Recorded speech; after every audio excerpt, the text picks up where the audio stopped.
Vamos a ver ahora, entonces, qué ocurre cuando alguno o algunos de los subsistemas que se están mezclando cambia de fase.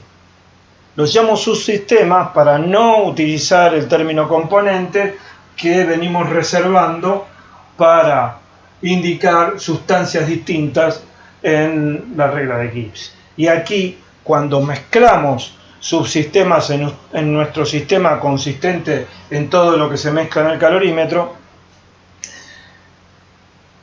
más de uno de esos dos subsistemas pueden estar constituidos por la misma sustancia. Por eso el término de subsistema, que es una parte de un sistema.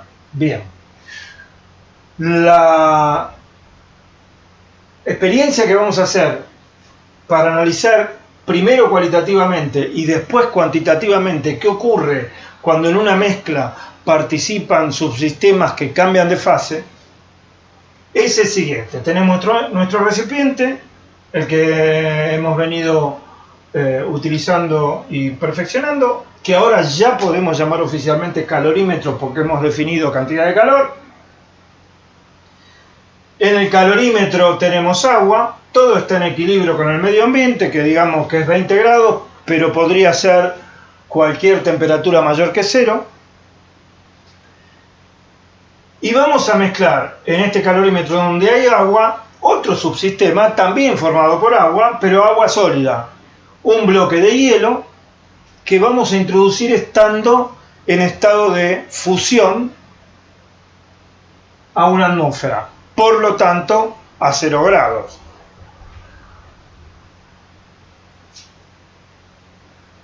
Como la experiencia es cualitativa, podemos estar seguros que está a 0 grados si lo vemos en equilibrio con su fase líquida. Cuando un bloque de hielo está en equilibrio con su fase líquida, está mojado por fuera, está brillante además de estar mojado por el efecto que la fase líquida hace sobre la luz y además gotea.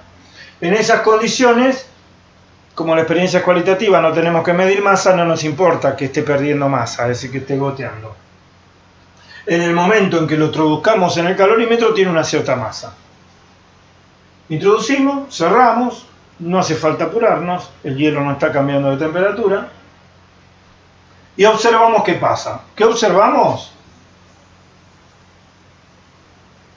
Observamos que la temperatura inicialmente de 20 grados comienza a bajar, hasta que en un momento deja de bajar. Si graficamos la curva de temperatura en el tiempo, se pone en horizontal. Lo hará durante un tiempo suficientemente largo frente a la constante de tiempo del cambio de temperatura del conjunto. Bien, del conjunto frente al laboratorio, ¿no? Porque cuando la temperatura no cambie más, el agua se había enfriado. ¿Se había enfriado hasta qué temperatura? Bien, en esta experiencia nosotros espiamos cuando la temperatura no cambia más y vemos que todavía queda hielo en fase sólida.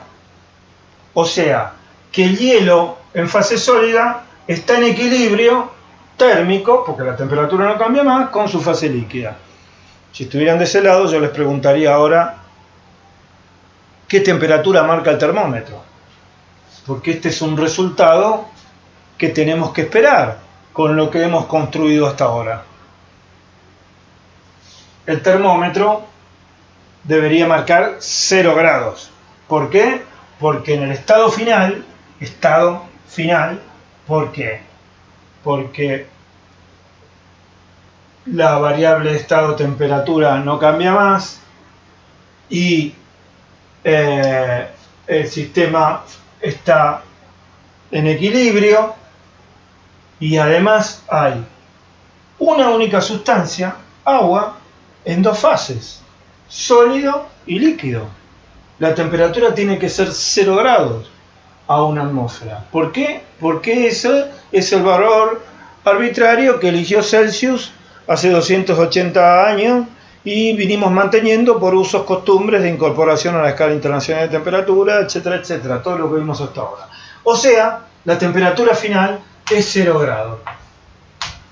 Esto es lo que obtendríamos si todavía queda hielo. Si el calorímetro no es perfecto, como ahora todo está a 0 grados y el laboratorio está a 20, debí decir si el calorímetro no es ideal, porque así lo llamamos, a un calorímetro que aísla completamente lo que tiene adentro de lo que está afuera. Si el calorímetro no es ideal, a la larga ya sabemos qué va a pasar, porque todos ustedes tuvieron experiencias similares a esta enfriando una bebida en un vaso con hielo. A la larga se va a fundir todo el hielo y el agua dentro del calorímetro va a empezar a subir de nuevo su temperatura hasta que todo vuelva hasta los 20 grados. Pero nosotros tenemos el experimento en ese punto. Hay un equilibrio durante un tiempo razonable a 0 grados y quedó hielo. ¿Valdrá esta ecuación? Bien. Hay otra cosa que tenemos que esperar. Para el agua líquida, el agua que estaba en fase líquida antes de introducir la porción de hielo a 0 grados,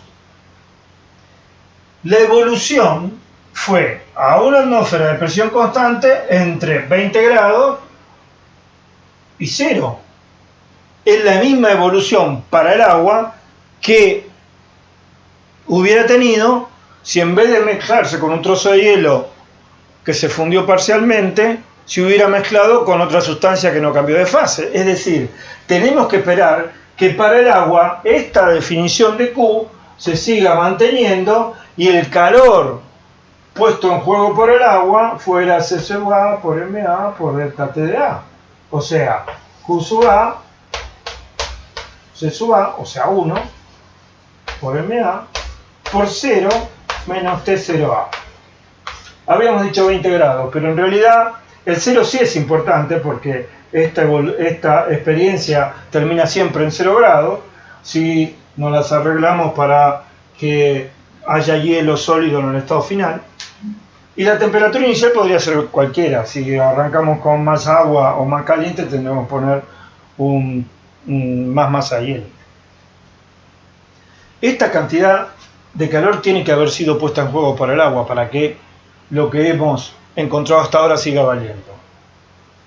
Pero para que valga una ecuación similar a esta, tiene que haber una cantidad de calor positiva, porque fíjense que esta es negativa, el paréntesis es negativo, puesta en juego por el hielo. Pero el hielo no cambió de temperatura. Así que esta ecuación no puede valer. No puede haber un segundo término correspondiente al hielo, este es el término del agua, que responda a esta expresión. Porque en el hielo no hubo cambio de temperatura. ¿Qué es lo que sí hubo en el hielo? Fusión. No existe la misma masa de hielo al final que al principio. Traté de dibujar este bloque más chiquito que este. Parte del hielo pasó a ser agua. Y entonces tendremos que modificar esta ecuación para encontrar una manera de equilibrar esta cantidad de calor, si es que la física nos lo permite. Es decir, si es que realmente obtenemos un comportamiento verificable experimentalmente que nos lo permita. Vamos a ver cómo hacemos. Dijimos, observamos que parte del hielo se fundió.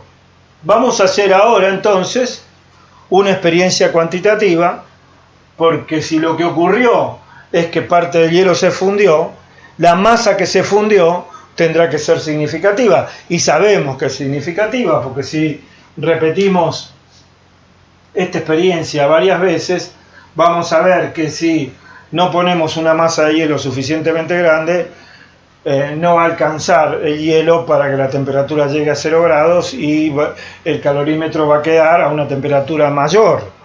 Así que sabemos que aquí la variable significativa por excelencia es la masa de hielo que se fundió. Bien, entonces repetimos esta experiencia, pero ahora cuantitativamente.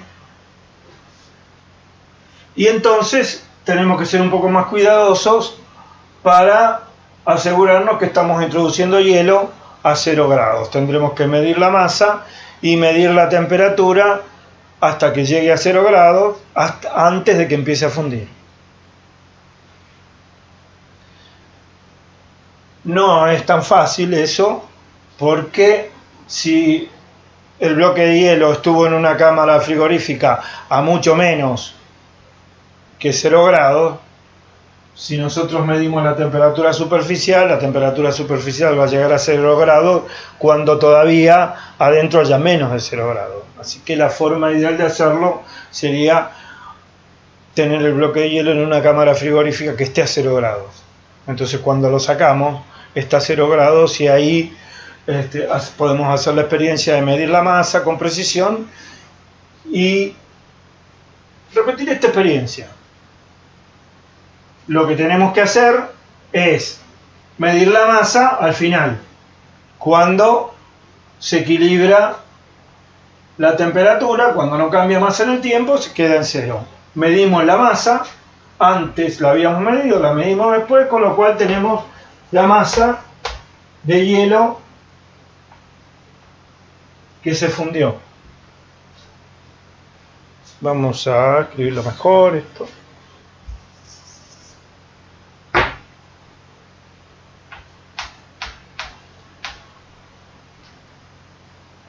¿Qué es lo que se obtiene? Se obtiene repitiendo experiencias, cambiando la temperatura inicial, la masa inicial de agua, la masa inicial de hielo, y siempre cuidándonos que el resultado sea que la temperatura final es 0 grados. Lo que se obtiene es que C sub A por MA por 0 menos T0A es igual a L por la masa de se fundió.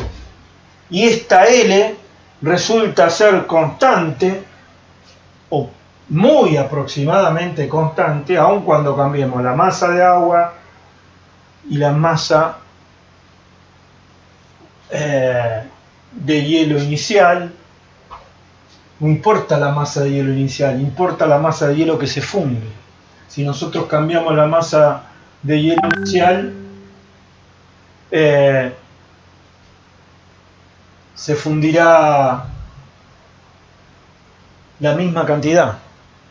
Quizás ocurra más rápido, porque al ser la masa mayor es también mayor la superficie, pero eso son cuestiones secundarias que no nos interesan. Lo que interesa ahora es que este valor de L es una constante para el agua a una atmósfera.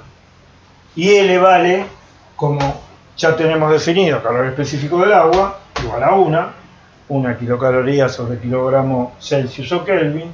L resulta ser 80 kilocalorías por kilogramo. Y esto es kilogramo de hielo fundido. Fíjense que al hacer esta experiencia obtenemos el valor de L, porque la masa de hielo que se funde la medimos midiendo masa al principio y masa al final. Y todo lo que está del lado izquierdo de la ecuación también lo podemos medir. Y este valor resulta ser una constante, aunque cambiemos los valores iniciales de los atributos que son modificables aquí en esta experiencia. Hecho esto, el siguiente paso es preguntarnos si esto seguirá siendo válido aun cuando la temperatura final no fuera 0 grados, fuera mayor que 0 grados. O sea, cuando la cantidad de hielo que introdujéramos no fuera suficiente para llevar el agua a 0 grados. La ecuación de equilibrio en este caso sería la siguiente. Tendríamos solo agua y una temperatura final mayor que 0 grados. Introdujimos una cierta masa de hielo, se fundió toda y tenemos al final una masa total de agua, que es la masa inicial de agua más la masa de hielo, todo en fase líquida, a una temperatura final mayor de 0, mayor a 0.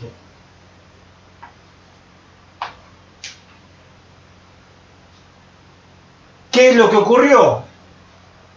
¿Cuál es la ecuación de equilibrio? Bien, el agua evolucionó de T0 a ATF.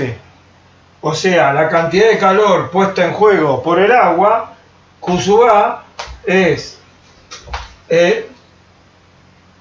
C sub A por MA por TF menos T0A. Tenemos que esperar que ocurra esto. Y afortunadamente, lo que ocurre es que para el hielo pasó lo siguiente. Se fundió todo, y si esto va a seguir valiendo, tendríamos que poder escribir más LH por MH, perdón, vamos a escribir así, esto es Q sub A.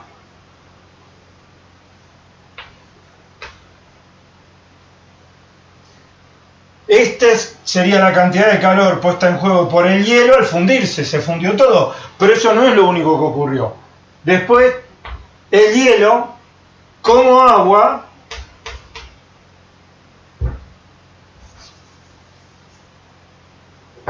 o sea, con el calor específico del agua, la masa de hielo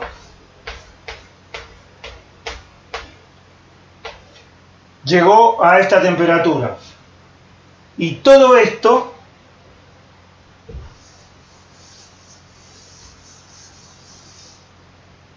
tendría que ser igual a 0.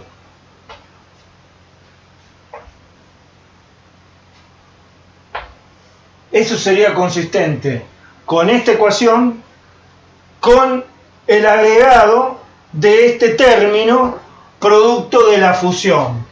La cantidad de calor puesta en juego por el agua que estaba inicialmente en el calorímetro, que es esta, más la cantidad de calor puesta en juego por la fusión completa del hielo, más la cantidad de calor puesta en juego por el calentamiento del hielo, es igual a 0.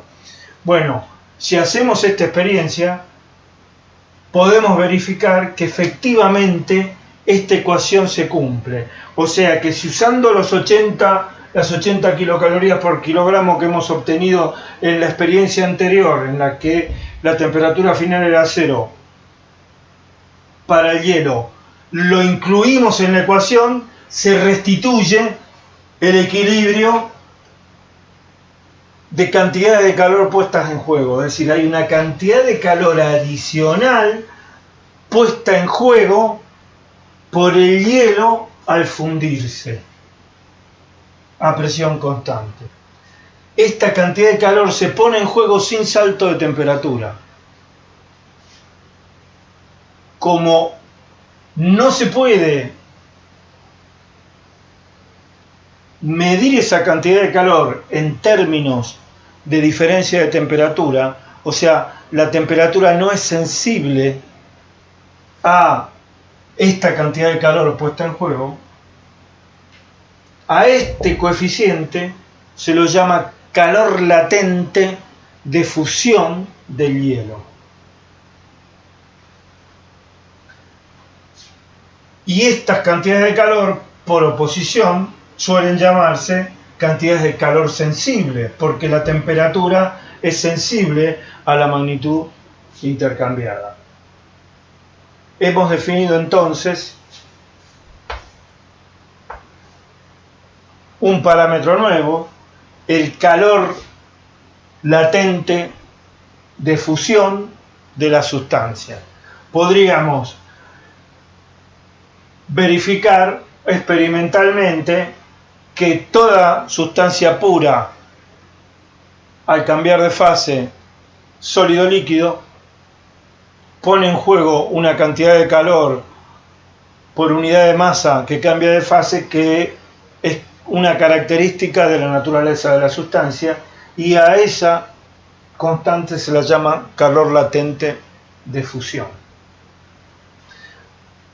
También podríamos ver que si diseñáramos experiencias en las que en vez de fusión tuviéramos solidificación, las cantidades de calor puestas en juego en la solidificación son las mismas por unidad de masa que cambia de fase, solo que con el signo contrario. O sea, las sustancias absorben calor al fundirse y ceden calor al solidificarse. Y esto nos lleva a una generalización de la ecuación de equilibrio o de balance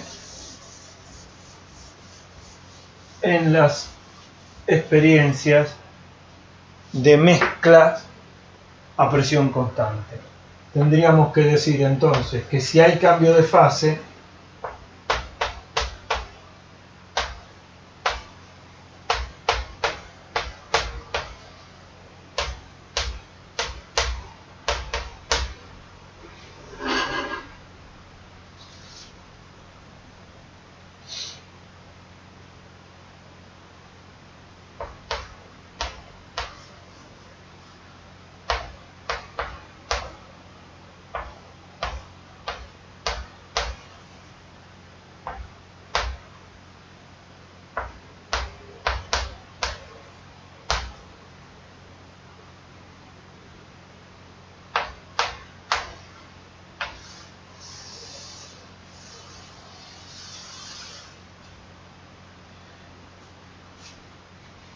recuperamos el balance a cero introduciendo los términos de cambio de fase. Son J términos, donde J es la cantidad de sustancias que cambian de fase. El signo más o menos, el signo positivo o negativo, corresponderá positivo si son fusiones y negativo si son solidificaciones. LJ es el calor latente de fusión de cada sustancia y MJ es la sustancia que es la masa de esa sustancia que cambia de fase. De acuerdo a cómo sea la experiencia,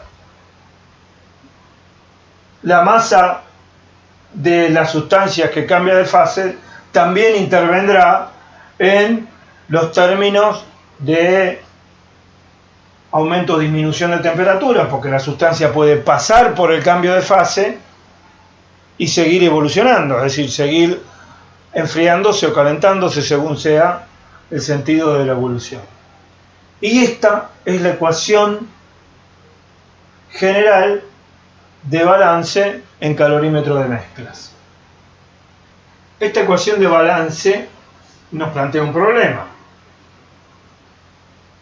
Aunque tengamos un problema completamente definido inicialmente, es decir, estén dadas las condiciones para poder obtener un resultado final, o sea, sabemos las masas iniciales de todos los subsistemas que se mezclan, sabemos los calores específicos de cada una de las sustancias en cada una de las fases en las que se puede presentar, porque algo que no sé si les dije, creo que no, es que una misma sustancia tiene calor específico distinto según sea la fase en la que se encuentra. El calor específico del agua líquida es 1 kilocaloría sobre kilogramo Celsius o kilogramo Kelvin, mientras que el calor específico del hielo es 0,5 kilocalorías sobre kilogramo Kelvin. Supongamos que conocemos todos los calores específicos de las sustancias en las fases en las que se pueden encontrar durante la experiencia.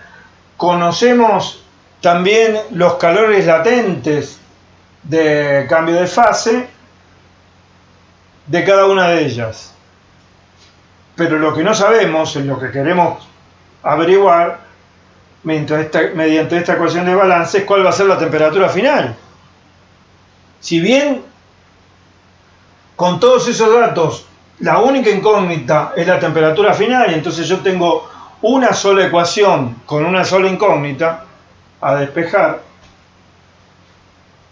la cuestión es cuál es esa ecuación, porque dependiendo de cuál sea la temperatura final, será la expresión que tenga que usar.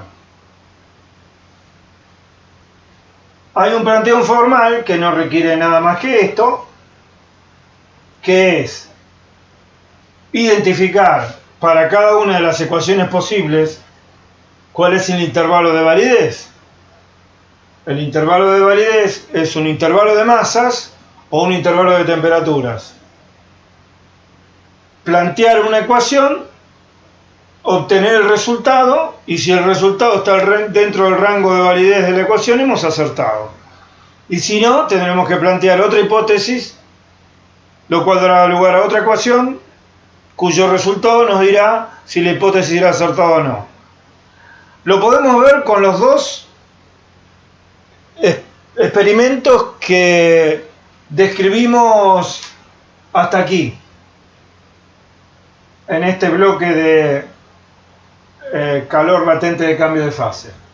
Hemos descrito una experiencia en la que el hielo quedaba a 0 grados y se fundía parcialmente, y otra experiencia en la que la temperatura de la final era mayor que 0 grados y por lo tanto todo el hielo se fundía.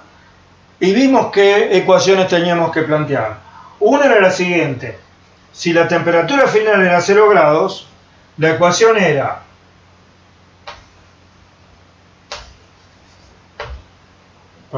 siempre lo escribo al revés, vamos a mantenerlo. Masa de agua por C de agua por 0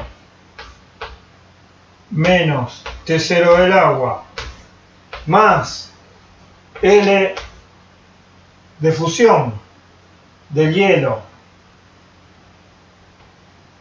por masa de hielo que se funde igual a 0. Esta ecuación es perfectamente válida siempre y cuando la masa de hielo que se funde sea mayor que 0 y menor que la masa total de hielo.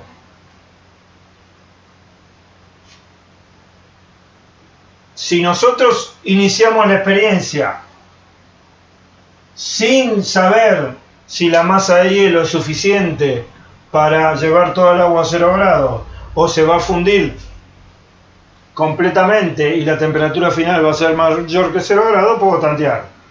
Si la masa de hielo que se funde me da mayor que la masa inicial de hielo, evidentemente esta ecuación no es aplicable y tengo que asumir otra hipótesis. La otra hipótesis es que la masa de hielo no es suficiente y la temperatura final entonces es mayor que 0 grados. En ese caso, la expresión ya la escribimos antes, vamos a repetirla. Es esta.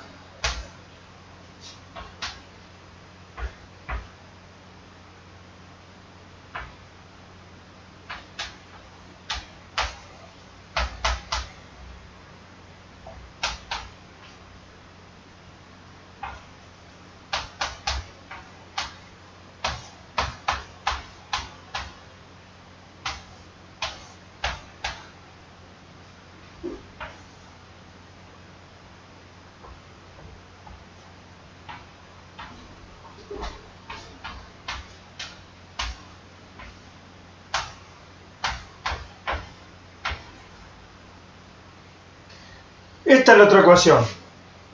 Cuando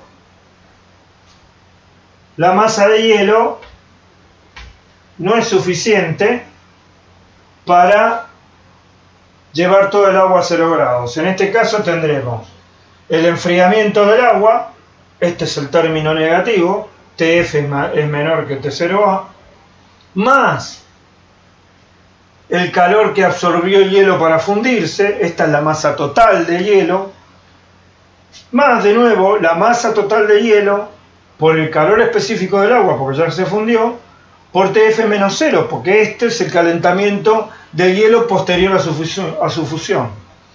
Y esta ecuación es válida si arroja una temperatura final que es mayor que 0 y menor que T0A.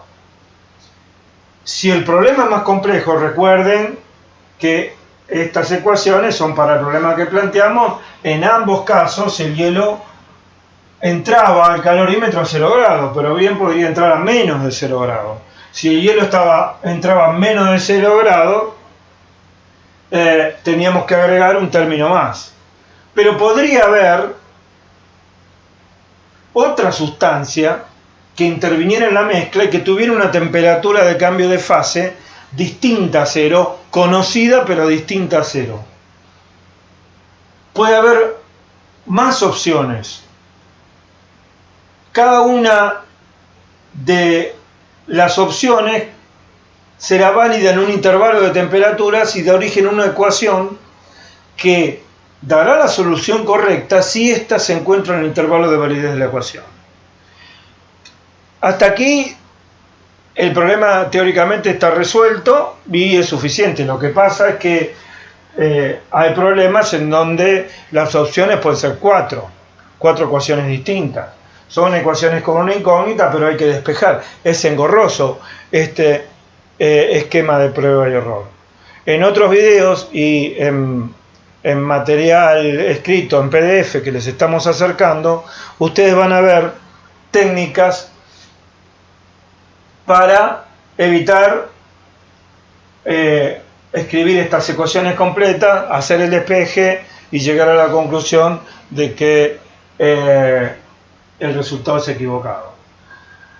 Son técnicas que son numéricas, no es parte de la teoría, no es termodinámica eso, así que lo vamos a dar por separado. Un comentario más. Aquí hablamos de cambios de fase. Todos los ejemplos que dimos se basaron en cambios de fase sólido-líquido, pero el calor latente de cambio de fase es definible también para los cambios de fase en los que interviene la fase vapor. Hay calor latente de cambio de fase líquido-vapor, se llama calor latente de vaporización, aspersión constante siempre.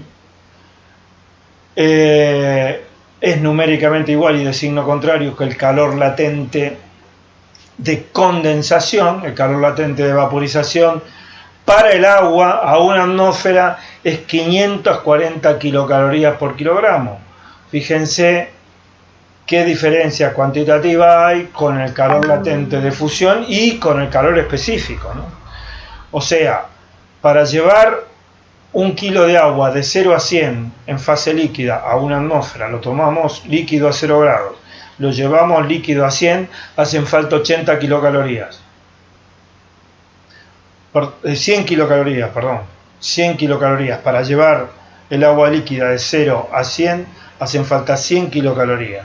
Para vaporizar esa agua que llegó a 100 grados hacen falta 540 kilocalorías. 5 veces y media más. Les estaba diciendo, se pueden definir calor latente de cambio de fase líquido-vapor, calor latente de vaporización, calor latente de condensación, y el cambio de fase sólido-vapor se llama sublimación. La sustancia pasa de sólido a vapor sin pasar por la fase líquida.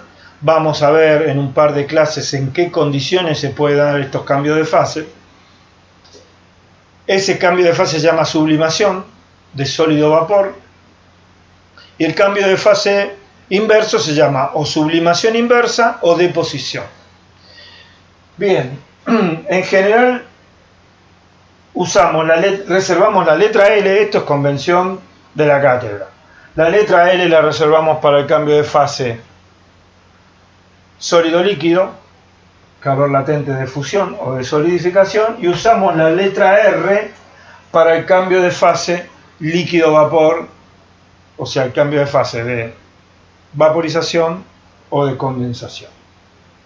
Difícilmente usemos en algún ejercicio un cambio de fase sólido-vapor, un cambio de fase de sublimación. ¿Por qué no introdujimos ejemplos hasta ahora ni describimos experiencias en las que interviniera un cambio de fase líquido-vapor? Porque la manipulación es mucho más complicada y habría que haberla descrito de alguna manera aquí. ¿Por qué es mucho más complicada? Porque en el cambio de fase líquido-vapor hay un cambio de volumen de la sustancia muy importante. Un kilo de agua líquida a 100 grados ocupa apenas un poquito más que un litro. O sea, ¿por qué un poquito más que un litro? Porque se dilató entre 0 y 100. Pero es casi un litro, o sea, un cubo de 10 centímetros de lado. Cuando esa agua se vaporiza a presión constante, vas a ocupar un cubo de 1 metro de lado. Si tuviéramos que describir una experiencia en la que un litro de agua se vaporizara en un calorímetro a presión constante, tendríamos que dibujar un dispositivo muy complicado, por eso no lo usamos, pero el concepto es el mismo. Hasta aquí, calorimetría desde el punto de vista teórico. Pero hay una cuestión experimental adicional que vamos a ver en un bloque siguiente. ¿Esa cuestión cuál es? Hasta ahora no dijimos nada del recipiente en sí mismo, este material aislante que dificultaba la interacción de lo que estaba dentro del calorímetro con el medio exterior. ¿Pero acaso no es un subsistema? ¿No está compuesto por un material sólido que tendrá cierto calor específico y que por lo tanto al producirse la mezcla también cambiará de temperatura, o sea, pondrá en juego una cantidad de calor? ¿No pasa lo mismo con el agitador y con el termómetro?